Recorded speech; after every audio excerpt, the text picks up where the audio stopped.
Okay, so I've been given the go ahead to start. So today's topic is very simple. It's a very short, sweet presentation. It is on going long, which means let's look at long duration funds now as an idea. Can this prove to be an idea right now with whatever is happening right now in the global scenario? You're seeing inflation numbers starting to ease off in India. And global scenario also, the expectations are that there would be a rate cut. The expectations are that we don't know if they would actually go out and start doing it, but the job data is looking very promising, and that's why you saw a good amount of rally in the gold space also happening. Gold has hit an all-time high of $2,200 in the US, and we have covered gold and gold mining multiple times, including silver. Silver is a small part of those presentations. So if you are interested in looking at those presentations and those webinars, just go on to Milestones2Wealth on the YouTube page, and on the live section, you will see all our older presentations. That will give you a good idea of how we do things here, why we are doing things in a particular manner, and everything is more behavior oriented, right? So this particular segment here is on debt funds. We've been covering debt funds now for the last 2 months. That was the last month was more of an introductory idea on debt, just to sort of get all of you comfortable with the idea that yes, debt is a good opportunity for investors to look at.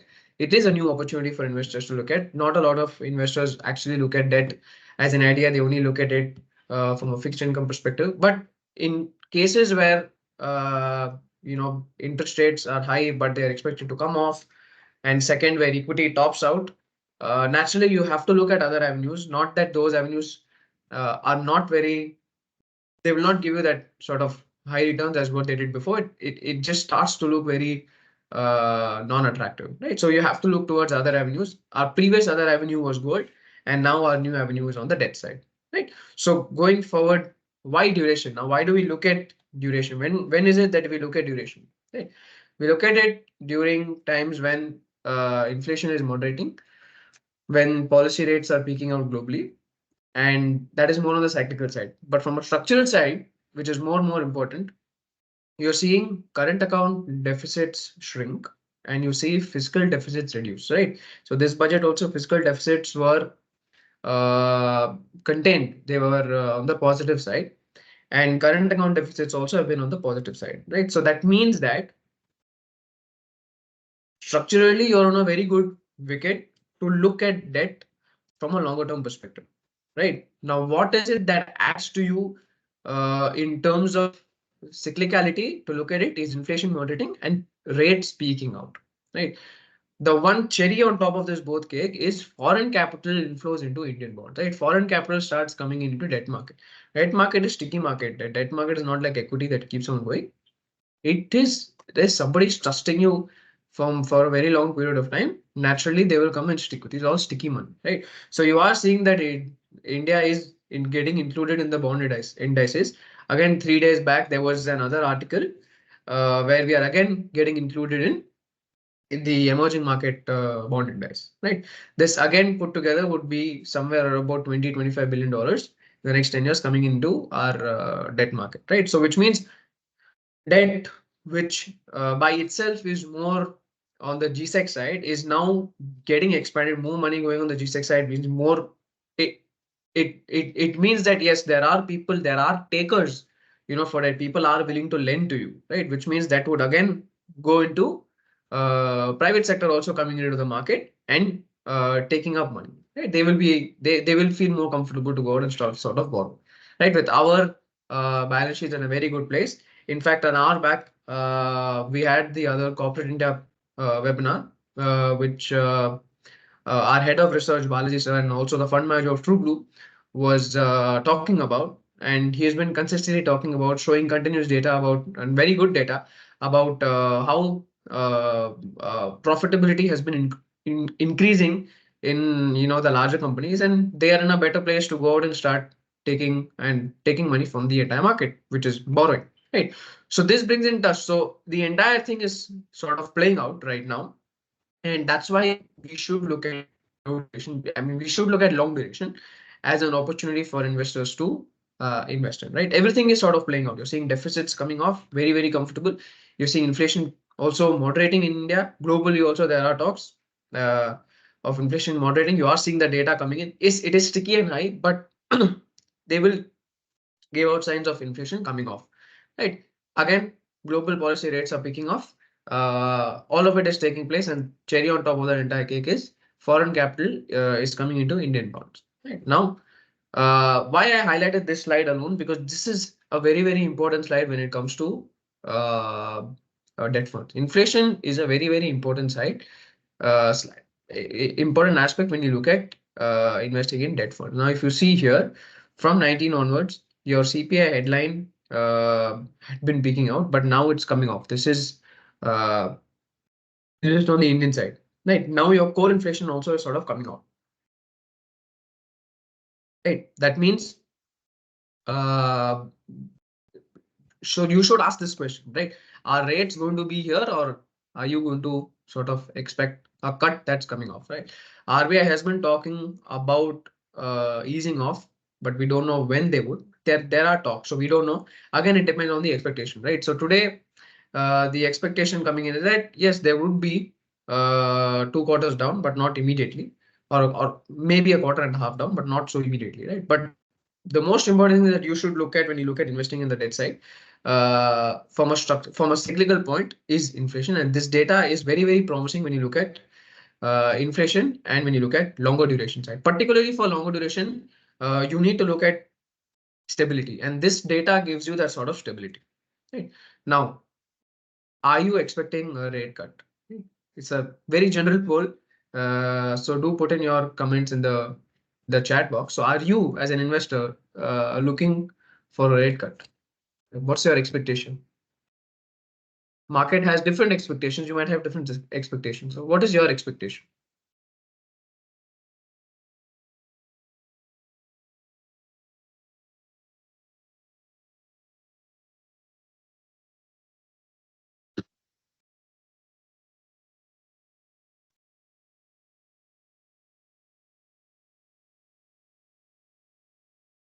Many of you said yes.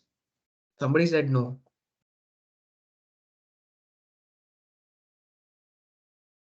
Can't sustain with high interest rates for growth, right? If high interest rates, if growth has to come even in a high interest rate scenario, means your inflation has to start becoming hyper, and hyperinflation is not good for any economy. Naturally, when hyperinflation comes in, your demand goes up. Okay, there will only two no's. So maybe you can put in your view as to why you think it's a no. Let's start with that.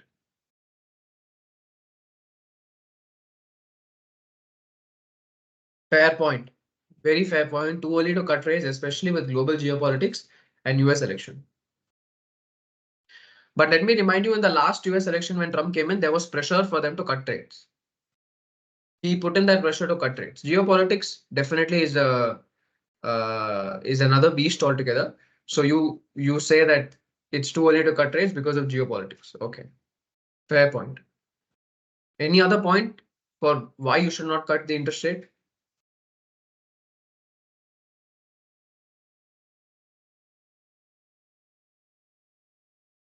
Very interesting question. With most young or even first-time investors new to the market running behind equity chasing returns, which age groups are really interested in debt? See, the point is, it's not about the age group anymore, right? Your perception of debt has been that it's low yielding.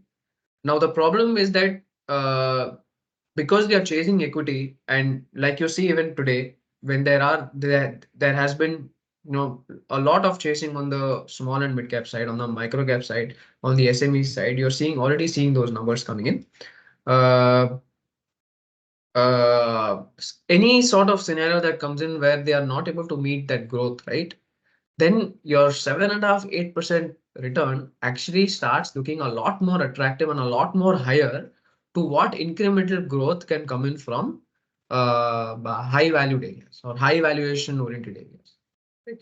So to give you one example on the equity side, companies that were considered as buy at any price, that is high valued companies, were not able to perform uh, well on the growth side after COVID, and that led to derating happening. And derating doesn't happen in a day or so. It takes couple of months or couple of years also to take place for some industries, right? You are seeing growth coming off now, and when you don't see growth as an investor, what are you going to do? Why are you investing? You are investing for growth and you are investing for safety. So now you've got that growth for the last 3 years, and now you have to look at safety. In growing areas also there are parts in the equity market that are safe for you, but overall safety lies in other asset classes, right? That's where you actually need to look at. So it's not age specific wise, but it's more from a risk specific wise, right? Okay, so probably from here, debt could offer higher returns than equity over an 18-month period. Risk looks better on debt. Completely agreed.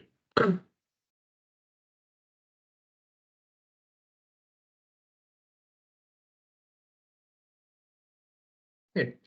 So I'll move on, but I will take the next question also at the end of this presentation. It's on tax, and definitely we will sort of take that question. It's a very small presentation anyway, so we have a lot of time to interact. Okay. So if we look at uh, what's been happening globally, implied rates that are coming in have been more on the fact that there are going to be cuts, right? Implied rates always keep saying it every time before Powell goes on stage and talks and gives some commentary. The implied rate is that there's going to be a rate cut. Even yesterday, day before yesterday, there have been talks of rate cut. That's why you see every asset class sort of doing well. The asset class that are linked to interest rate cuts are doing extremely well, right? But what is currently where that opportunity might open up for you is when suddenly there is no immediate rate cut, but definitely there is confidence that comes in a couple of months for that rate cut. So this is that window that actually coming to you that immediately there might not be, but the market is currently factoring in that sort of a rate cut, right? So when it doesn't happen in the immediate point of view, like what happened in December, your rates shot up. Again, there was an opportunity that came for investors in the US also, especially in the US, not only in India, especially in the US, was for them to take a shorter term side, right? But in India, it's different because structurally things are changing for us. So anytime you see market starting to factor in an immediate rate cut, right, and it doesn't happen, you get some sort of an exposure on the longer term side. Right. So this thing you need to be aware of as to when that opportunity is starting to arise for you on the debt side. And you have to be picky as an investor on the debt side, right? Because even a small change in the yield can drastically affect your returns. And I have that calculation at the end of it. This is all public data, right? This is all public data where even a slight change can push you either on the upper side or on the lower side, right? So you have to be very, very cautious at what time you entered it, right? So now that the implied overnight rate and the number of cuts are sort of higher in the immediate side, you will get an opportunity when there is not when it suddenly there is no sort of rate cut in the immediate side, but yes, there is confidence that it would happen sometime in the future by the end of this year, right? So that's when you will get that sweet opportunity for investors to invest in, right? This is a very simple chart which we were taken out from Finesse. See, and at one point you are getting more on the shorter term side, and the shorter term side saw a lot of money going in, and naturally, yields started to come off, right? But it was inverted, right? Your shorter term was giving you a higher return than the longer term. Naturally, this was because of the risks that were there in terms of inflation, in terms of global macro scenario, in terms of GDP growth, and now things are coming off. Right now, things are looking extremely good. So you as an investor now need to look at, okay, if I have to take a shorter term side, when can I do it?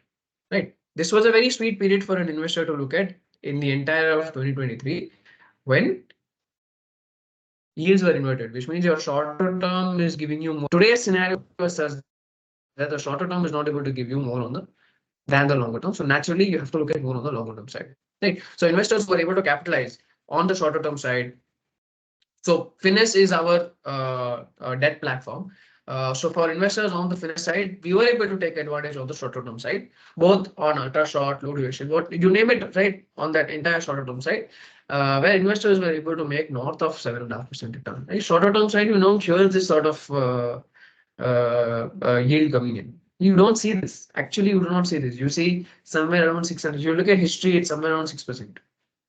Right. But here, because the risks were so high, the perceived risks were so high that you were able to get the shorter term higher than the long term. And now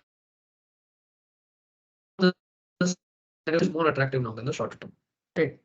But either ways, both are sort of attractive right now. And if you're able to capitalize on the shorter term side, now is a good time for investors to start preparing mentally for the longer term side. Right? This is what that chart sort of shows you. Right? Naturally, when the repo starts coming off, you'll see normalization of these yields and this gap that's there between both of them starting to normalize. Right? You see, volatility has been so much, perceived risk has been so much in the shorter term side. The shorter term has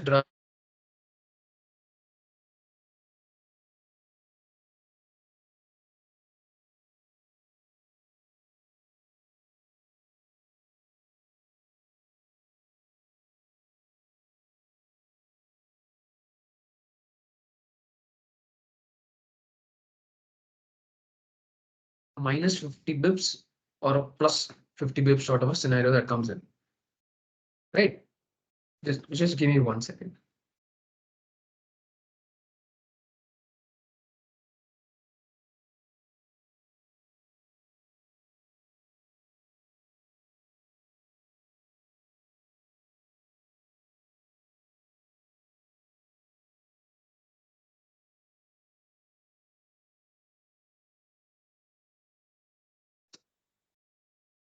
Sorry. Yeah. So if you see on the minus 50 bips side and on the plus 50 bips side, let's say there's a rate change, it's just a simulation, right? So anytime you're wrong, your 7.2% can actually lead to a lower return. And from a 3-year return perspective, you get 5.58%. But if you're actually on the right side, then you're actually able to make more even on a 1-year perspective and on a 3-year perspective. This is why debt is very, very important for investors to time and to be cautious about. And not many investors are able to time debt on the right side, right? Because debt is a dealer-driven market. Once you have it, you're stuck. You can't sort of trade in and trade out unless it's extremely liquid as a paper. Right? Longer term usually is extremely liquid as a paper. But apart from that, right? And let's say even the shorter term side, because they are commercial, yes, definitely it works. But when you look at credit, when you go down the value chain, it becomes a lot more difficult for investors to sort of time this particular entry and exit that actually is very harmful to a particular investor.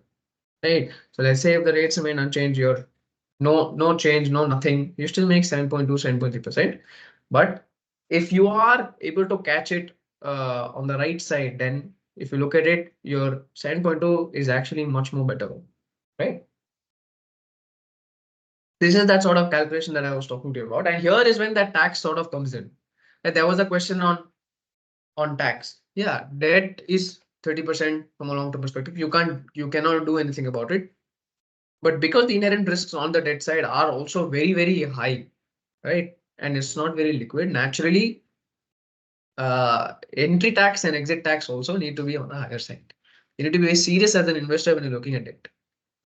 Right? Your entry tax and your exit tax is somewhat on the higher side. But this number gives you uh, enough of comfort for you to look at to say, yes, I think I will be able to take that sort of advantage if I'm able to time that right. And today's scenario is such that you are in a scenario where they are expecting a rate cut to come in immediately, and the probability of it coming in immediately is bleak.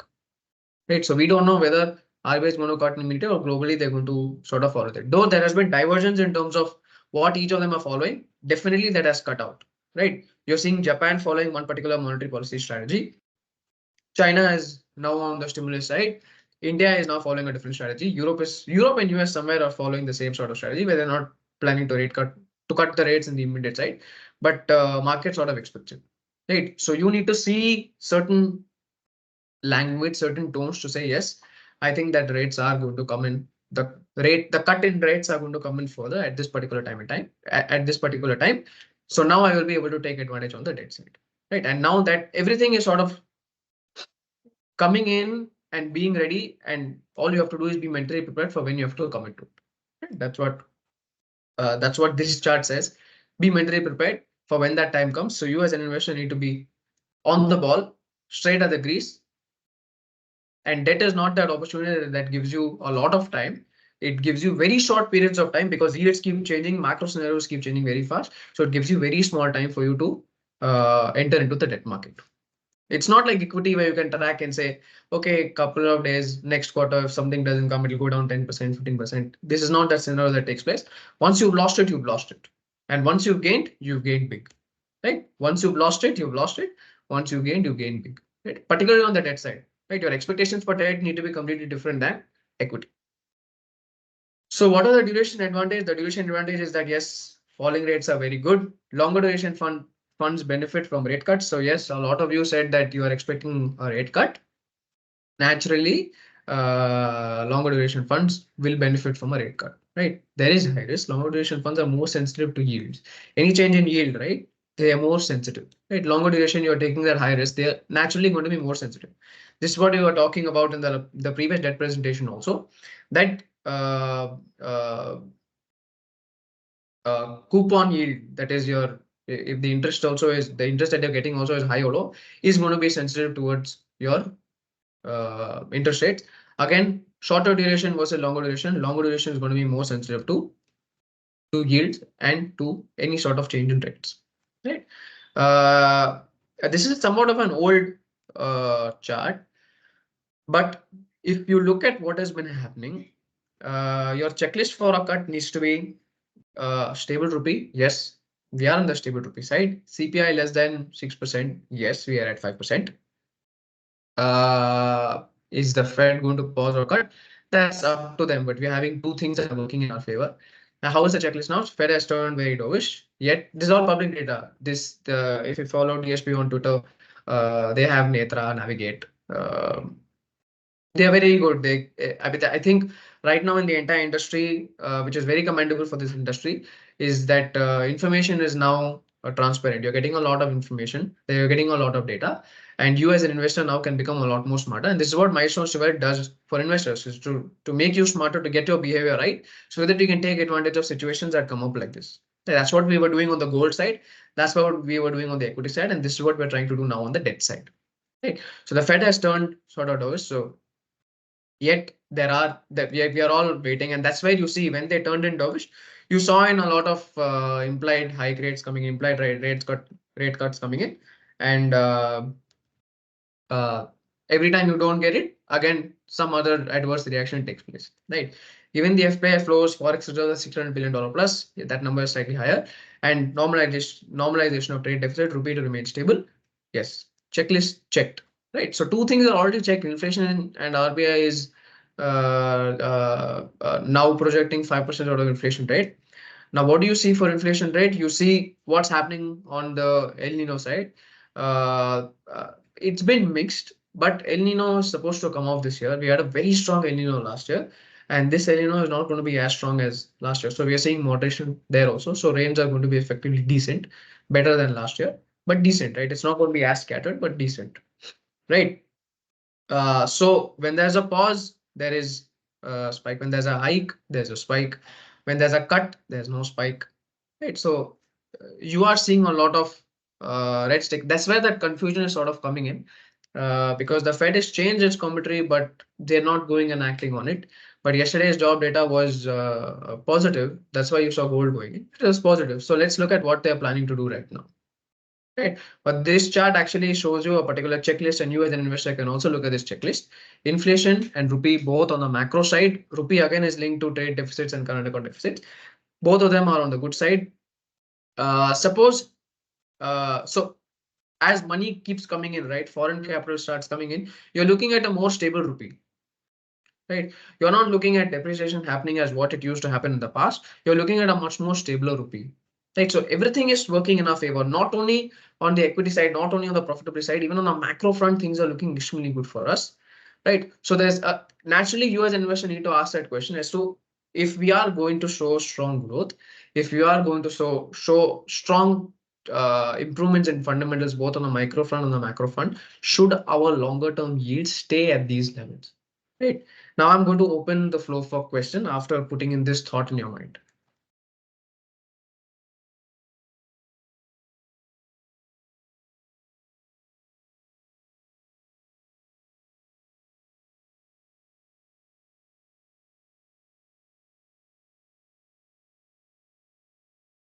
So post-tax at 30% rubs off, takes the sheen in debt funds, right? No, it doesn't. Look, you're looking at it from a safety point, and every time you have to look at debt only from that particular safety point. You cannot look at debt from equity. Debt investors have to be a lot more serious than equity investors. Like I said, that has to be there. So you can't chase this. Once you get it, you get it. After that, you're not going to get it. Also, RBI gives a higher GSEC, even on the shorter term as below. Yes. Yeah, 7% is what they are sort of taking as base. They're taking base.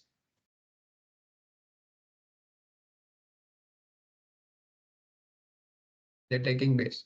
Why short term and not long term? Short term, you got a very see debt. You can't take small opportunities. Debt you have to take extremely big opportunities. Like I said, that entire chart depicted that there was a huge opportunity to take advantage of on the shorter term side. You saw the rate of inversion was so high, right? So when you get such a scenario, that's when you take advantage of these anomalies. Right. I think in the last debt presentation also, I was talking about how anomalies on the debt need to be taken advantage of very, very swiftly and fast. You cannot wait for it. You have to be very swift on the debt side. So now that it's changing and you're getting more on the longer term side, right? Normalization has to take place, but you're getting more on the longer term side. So you have to be prepared that such a scenario can come on the longer term side where things start to normalize. That's when you need to take advantage of. So small changes also in the yields can actually benefit you more, even for a small change. That's what the entire calculation was.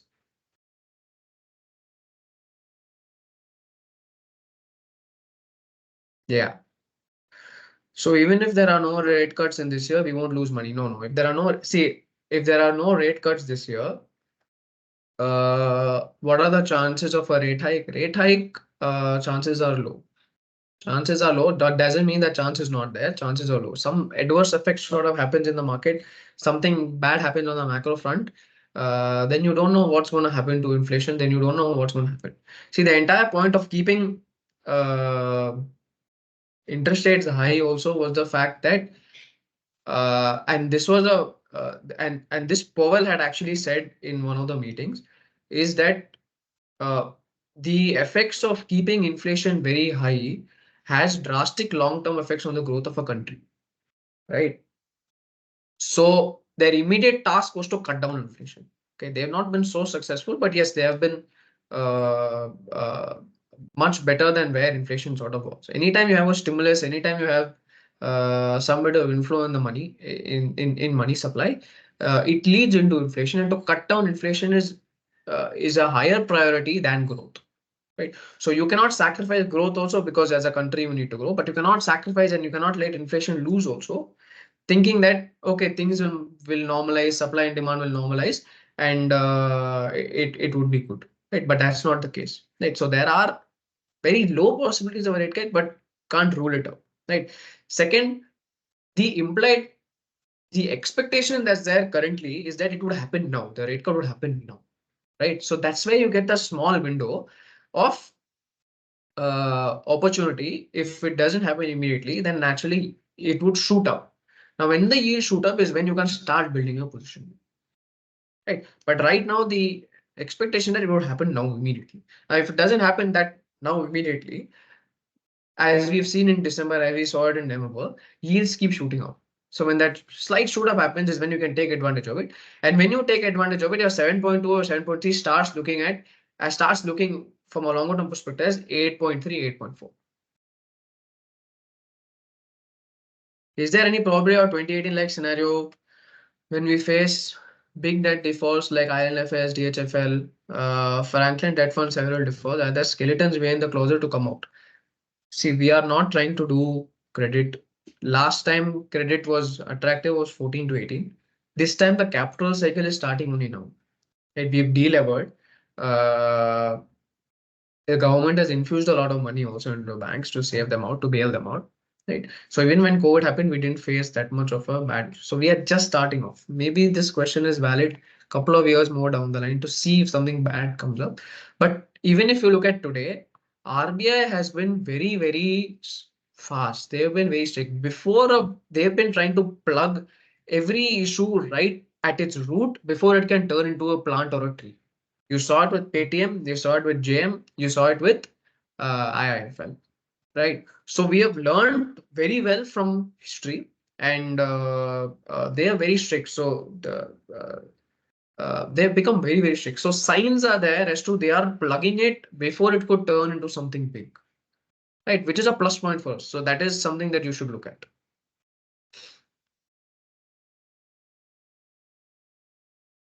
Would it be safe to play debt through mutual fund categories? Yes, only mutual fund categories is better. Pure debt is okay. Hybrid and balanced might not be a good option because again, their mandate is different. Stick to a clear mandate sort of an opportunity, and only look at when you're looking to do debt, just stick to pure debt. Don't try to do a mix of both.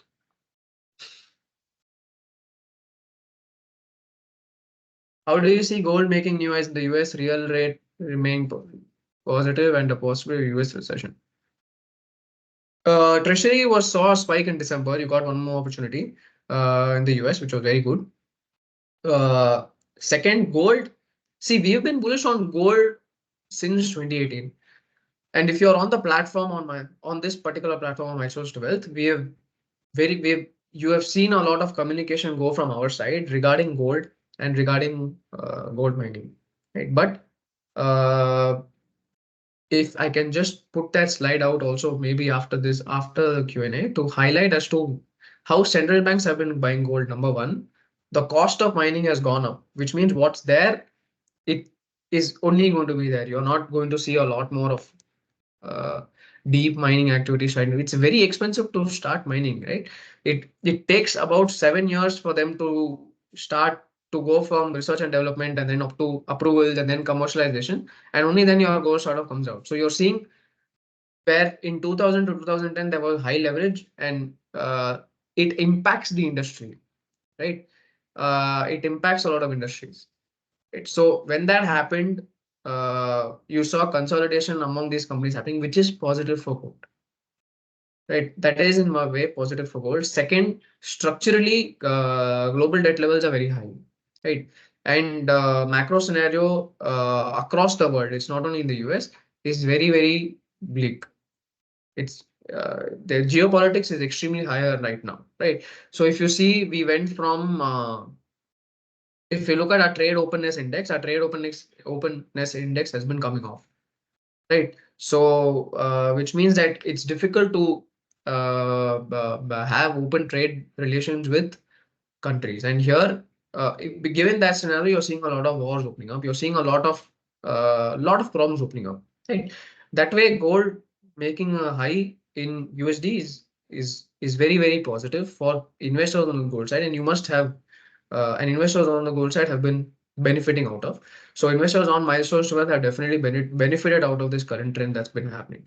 We believe that you only have to be safe and cautious when things start to look extremely rosy good, when things start to bubble up, right?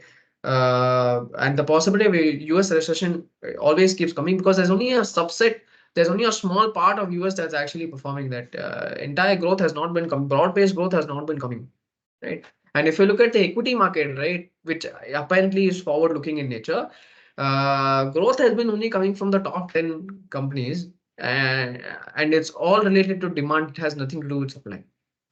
So it's again more on the inflationary side, right? It's only a small segment of that particular country that's actually performing. Right. Whereas you are seeing oil also now not cooling off. Right. No matter how many cuts Saudis or the Middle East nations come up and say, there have been no cuts. So if you look at from a complete geopolitics scenario, from other commodity scenarios as well, and from fundamental macro scenarios, gold definitely is a very good hedge to you against all of this. Right, and dollar again is expected to be weak this year. So that is a good thing because you need to look at gold from an alternate currency point of view. And central banks across the world have only been buying gold. Right? Chinese central bank that never disclosed their gold holdings is now disclosing how much gold they're continuously buying, and they've been one of the largest buyers of gold. Right? Second comes India, and then comes your other. other nations. Because each and every time fall catches off guard and no one predicts such before the event happened, all say blah blah, post event only happens. Then what's the use? This is the big concern in debt. See, this is where debt investing actually becomes good for you. You cannot follow consensus. This has always been the case. If you want to be a good investor, you cannot follow consensus. You have to be contrarian. Your behavior has to be much more better than other investors. And you cannot follow consensus and you have to be contrarian. If you keep following consensus, this is what is going to happen to you. Right? And we've seen time and time again that if you're not able to build a solid case of why you're doing particular things and how things are working out and how you think that things are supposed to work out and it doesn't work. And so there are two things. One is an inside view, one is an outside view. Your inside view is always going to be stronger than the outside view, right? That's where consensus is because it's so inside, right? Nobody looks at the outside, right? But you as an investor need to look at both because you need to see where you currently stand with the inside and how strong your inside is and why is it particularly strong.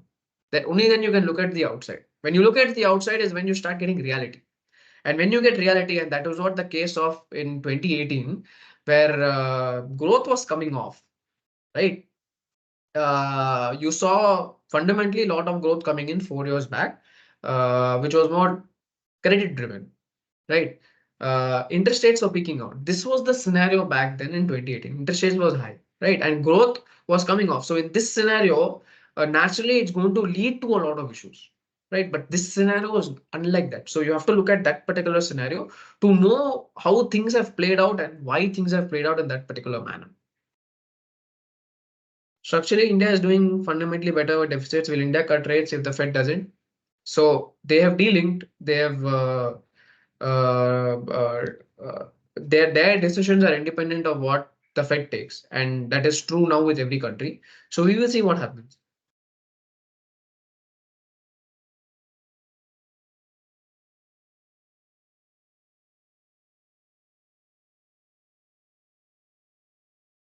Market is at all-time high now. Which funds are safe other than mid and small? So we have done multiple webinars. We have done multiple presentations of what an investor should do in 2023. Sorry, 2024 and what has happened in 2023. So you can look at that and just send us a hi on this number. Okay. Just send us a hi on this number saying that yes, you are interested, you want to do something, and somebody from the team will definitely get in touch with you. Right. So we have done multiple webinars on what an investor should be looking at, both from a sectoral perspective, from a thematic perspective, from a broad-based perspective, as to what an investor should do in 2024. Right. Could you talk more about finance? It is more like debt PMS. No, it's a debt advisory business. I can have just send us a hi and we'll have somebody from the team get in touch with you.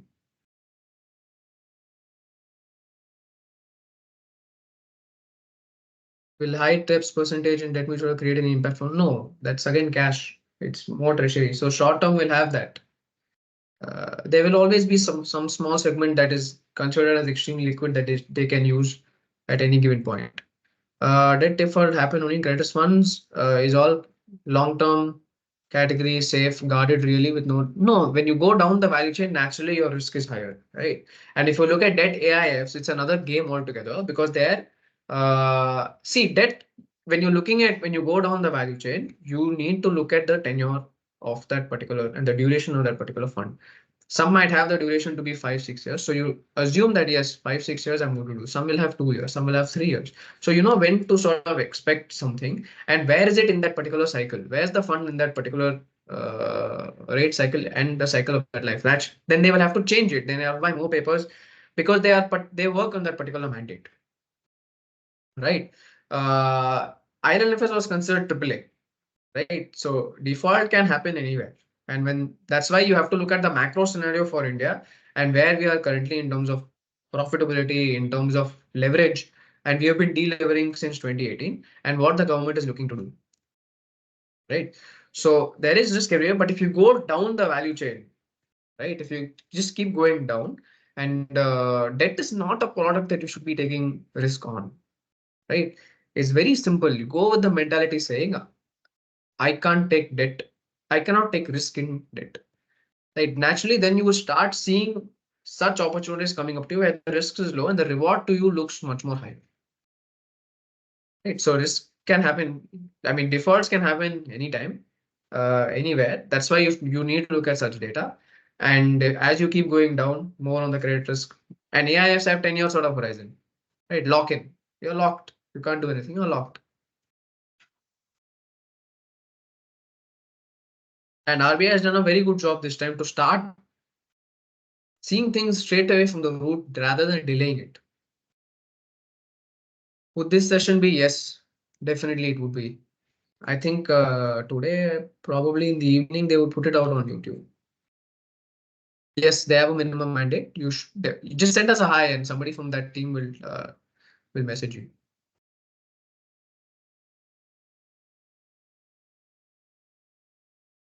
Yeah, see, AAA also Island Affairs was a AAA. So only GSEC sovereign debt category is alone safe. Yeah, GSEC and sovereign definitely is safe. On the AAA side, that's why on the debt side, we have a separate team that works. Finesse is that separate team where we get our particular data from. In terms of where an investor should invest on the debt side, right?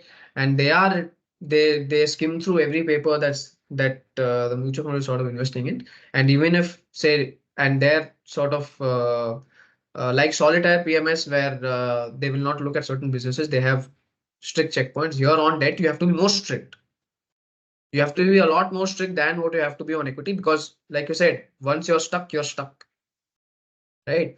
So at the current point, yes, these are places that are safe. We have taken AAA also as an opportunity for investors to invest in, and we have settled in history. We have settled for lower rates on the AAA also because we've cared more about safety than we've cared about returns.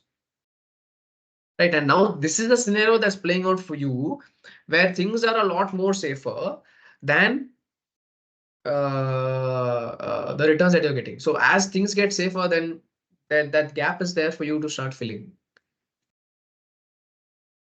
Right. So in history, we've settled for a lower AAA yield because we've considered it to be a lot more safer than what's currently out there.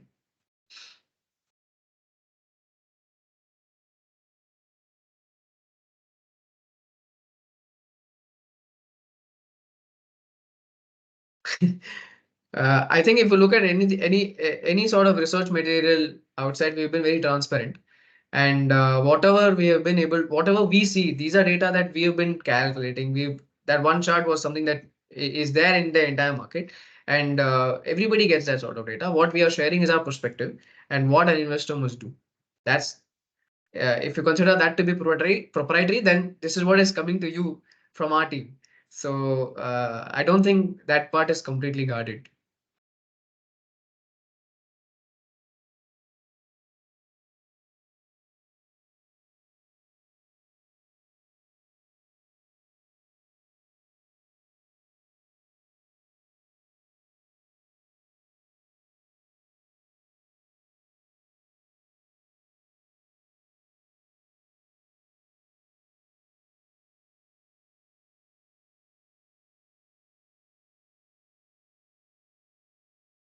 Yes, it is very interesting because if you've seen all my webinars, if you've seen wherever I've come, I've majorly been talking about equity and gold, and I am surprised as well when I speak about debt.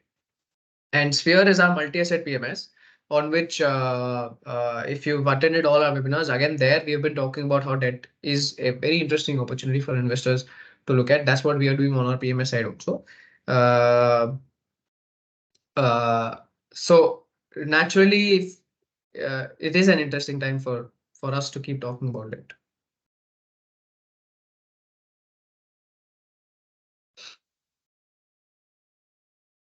Because most of an equity is on a roll and all roads lead to equity now.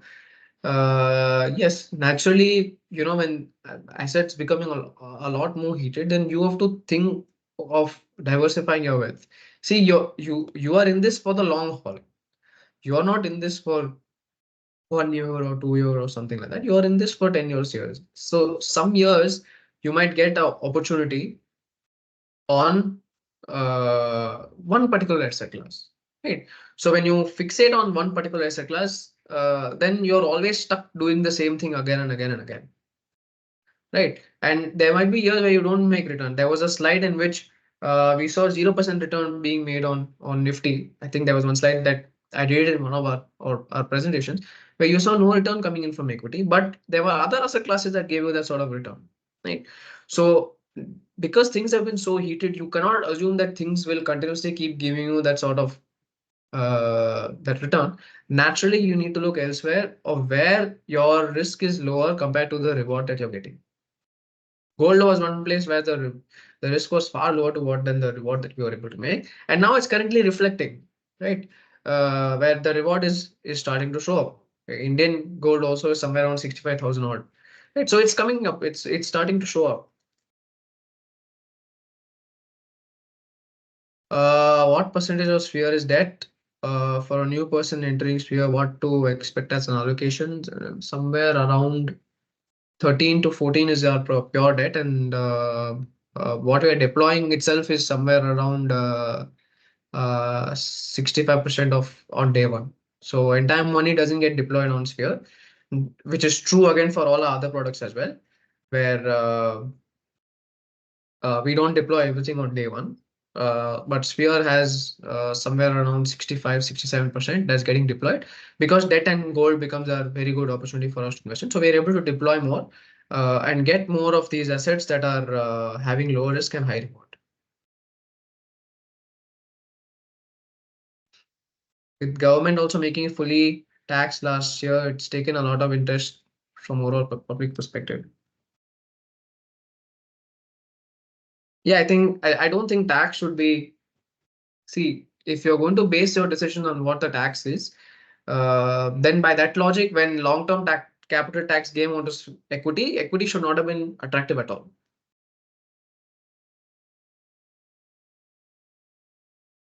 So that's only one part of, and should be a very small part of you as an investor.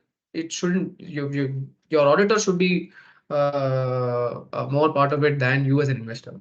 That should be his headache, not yours. But these are times that you have to sort of say, okay, you can't do anything about it, but you cannot miss that opportunity also.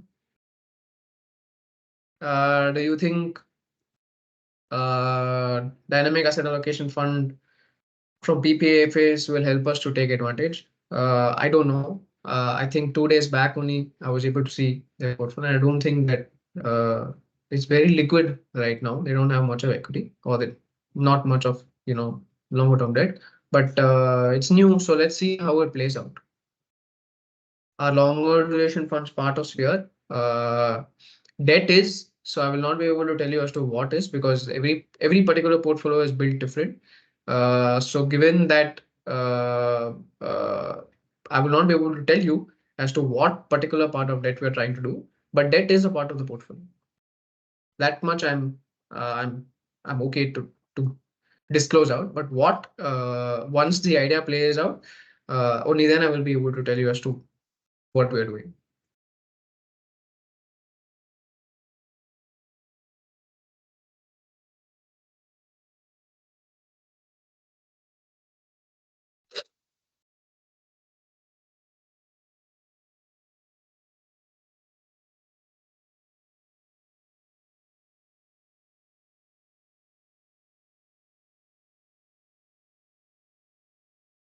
No, gold has been there in all these funds for a long time. So when we were reviewing multi-asset funds also, they had 7 to 12% of allocation in the gold side. Just one, two stand out of more than 15, but 22, 23 onwards, drastically there have been increase in allocations towards gold from even a multi-asset point of view.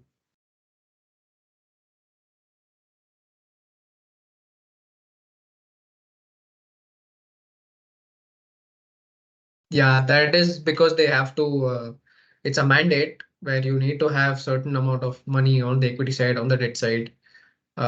So naturally it's there. So legacy sphere also has 80%, which is dynamic on the equity side, but we can go 0 to 100. But the newer portfolios that we are able to build, there our equity allocation is far higher than that.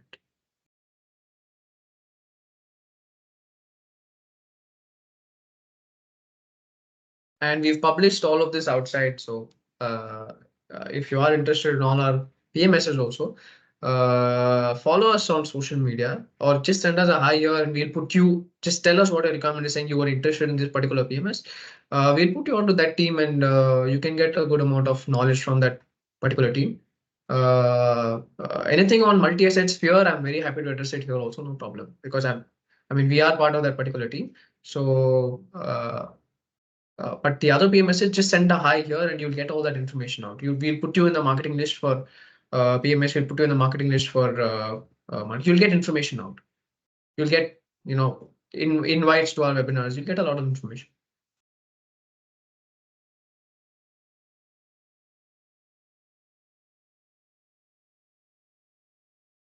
Where do you see favorable risk reward on the debt side? Longer term. That's why we are doing this. Longer term now is you need to be mentally prepared for that risk, for that reward to come for the risk that you're taking. So I think we have another minute or so for Q&A, and then probably we can close. So any question whatsoever, please do put it in the chat box.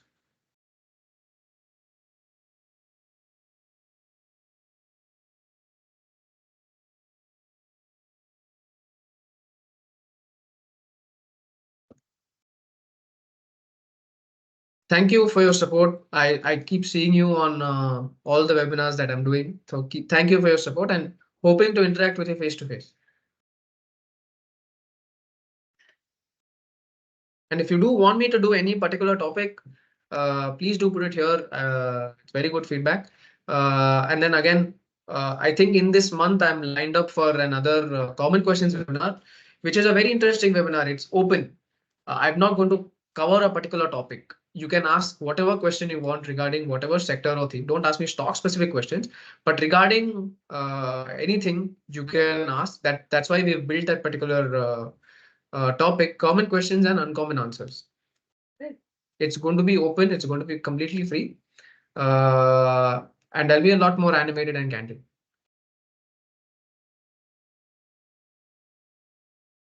How do you define longer term? Simple. You can look at GSEC, longer term 10-year GSEC. Simple.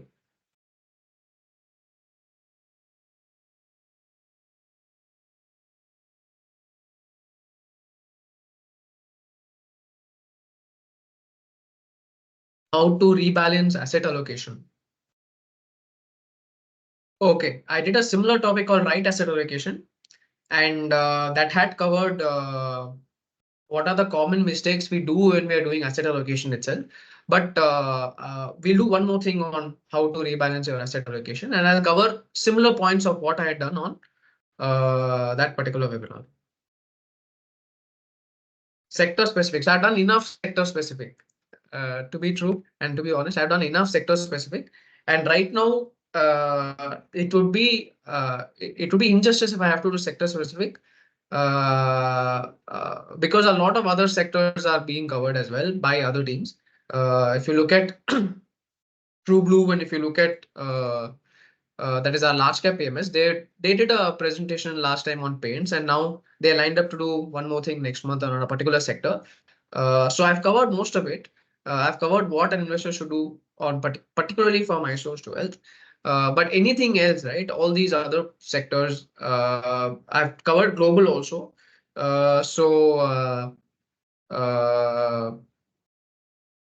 Everything is there online. So you can just go to I Thought PMS on our YouTube. Just type I Thought PMS. Just type Milestones2Wealth on YouTube, and you will have our entire library. It's all free to access. So please go ahead and do that. But any particular sector, the last sector that I did was on consumption. And you will find that also when you look at Milestones2Wealth as a library. So I've covered most of it. But True Blue, which is our large cap PMS, there you will find a lot more information. uh, on certain other topics. Right. Global markets minus USA done that also, where USA was just one part, and then we covered a little bit of Asia. A lot of you were asking on China, so some points I gave on China as well.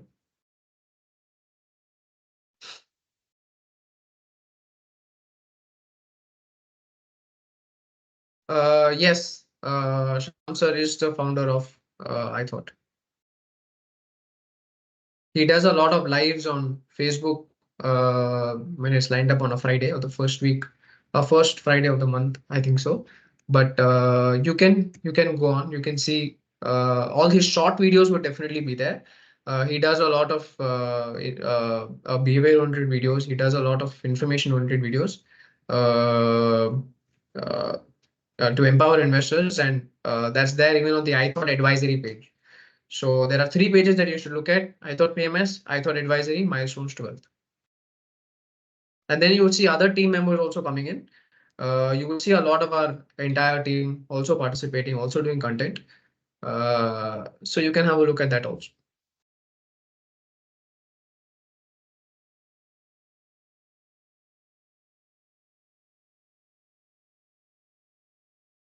His videos are very interesting. Both of their videos are extremely interesting. So there have been collabs also with Subra sir. So definitely please go have a look at it. Good. Now I think I'll close the floor for Q&A. Thank you all for joining in on a Saturday afternoon. Please do follow us. Get onto the platform. If you're not on the platform, just send us a hi here and we'll take you forward. But thank you all for your consistent participation. I'm looking forward to meeting you again probably next week or next week. Thank you. Have a great weekend ahead. Thanks.